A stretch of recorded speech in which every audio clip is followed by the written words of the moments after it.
se derramaba esa sangre en la cual estaba la vida del animal, y el sacerdote recogía la sangre del animal en un tazón y llevaba y rociaba con esa sangre en el tabernáculo terrenal.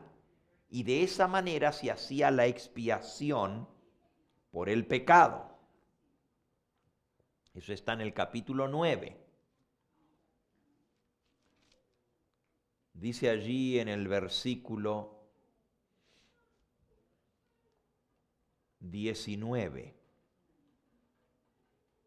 Desde el 18 vamos a leer, desde el 18. Ni aun el primer pacto fue instituido sin sangre, porque habiendo anunciado Moisés todos los mandamientos de la ley a todo el pueblo, tomó la sangre de los becerros y de los machos cabríos con agua, lana escarlata e hisopo, y roció el mismo libro y también a todo el pueblo, diciendo: esta es la sangre del pacto que Dios ha mandado. Además de esto, roció también con la sangre el tabernáculo y todos los vasos del ministerio.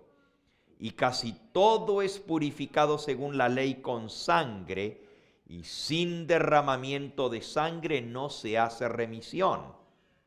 Pero ahora miren el versículo 23, y aquí estamos llegando al punto más importante de todo lo que hemos visto hasta ahora. Dice: fue pues necesario que las figuras de las cosas celestiales fuesen purificadas así, con sangre de animales, pero las cosas celestiales con mejores sacrificios que estos. Porque no entró Cristo en el santuario hecho de mano, figura del verdadero, sino en el cielo mismo, para presentarse ahora por nosotros ante Dios, y no para ofrecerse muchas veces, como entra el sumo sacerdote en el lugar santísimo cada año, con sangre ajena. De otra manera le hubiera sido necesario padecer muchas veces desde el principio del mundo. Pero ahora, en la consumación de los siglos, se presentó una vez para siempre, por medio del sacrificio de sí mismo, para quitar de en medio el pecado. Ahora noten, dice que el santuario terrenal tenía que ser purificado. Pero eso era una figura del santuario celestial. Pregunto, ¿también el santuario celestial tenía que ser purificado? ¿Y dónde está el santuario celestial? Valga la pregunta tan sencilla, ¿verdad? Si es el santuario celestial, ¿está dónde? En el cielo. Les pregunto, ¿el santuario celestial tenía que ser purificado? ¿El cielo tiene que ser limpiado de qué? ¿En el cielo hay pecado?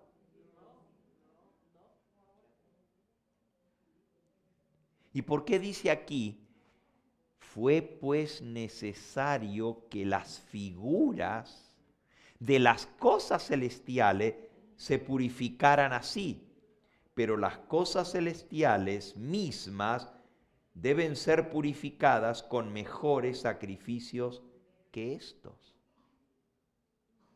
¿Quiere decir que también el cielo necesita purificarse? ¿Y cómo está diciendo aquí que si el santuario terrenal tenía que ser purificado y era una figura del santuario celestial, era necesario que el santuario celestial fuese purificado con mejores sacrificios que los sacrificios de animales? ¿No han oído ustedes hablar de la purificación del santuario?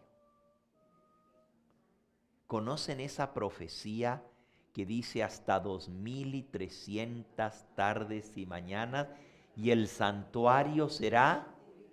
¿Y cuál santuario tenía que ser purificado? ¿El de la tierra? ¿Cuál era el santuario que tenía que ser purificado? El del cielo, aquí dice que tenía que ser purificado así como era purificado el santuario de la tierra. Y tú dices, pero ¿y cómo el cielo necesita que lo limpien? ¿Está sucio el cielo?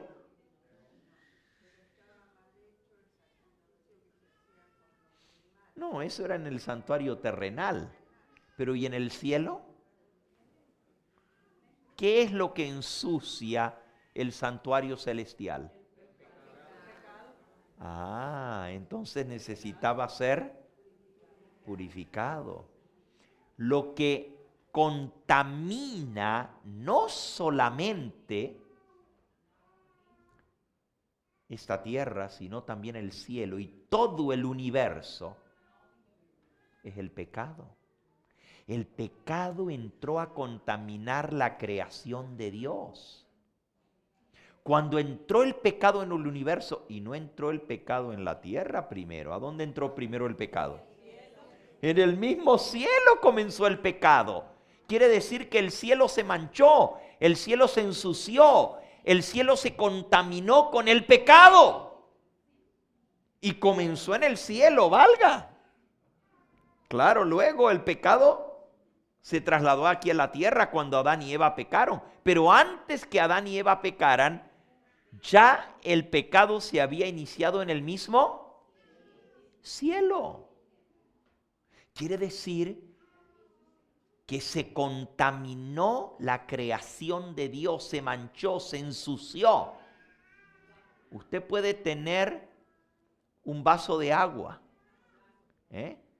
pero si le cae una gotita de tinta, ya se contaminó el agua. Y no le pongamos tinta, pongámosle veneno. Todo el vaso completo puede estar limpio, agua pura, pero si le cae una pizquita de veneno, se contaminó todo el agua. Así fue con el pecado. El pecado contaminó todo el universo. Miren, en el libro de Santiago, dice en el capítulo 3, Santiago viene después de Hebreos. Santiago capítulo 3, dice el versículo 2, porque todos ofendemos.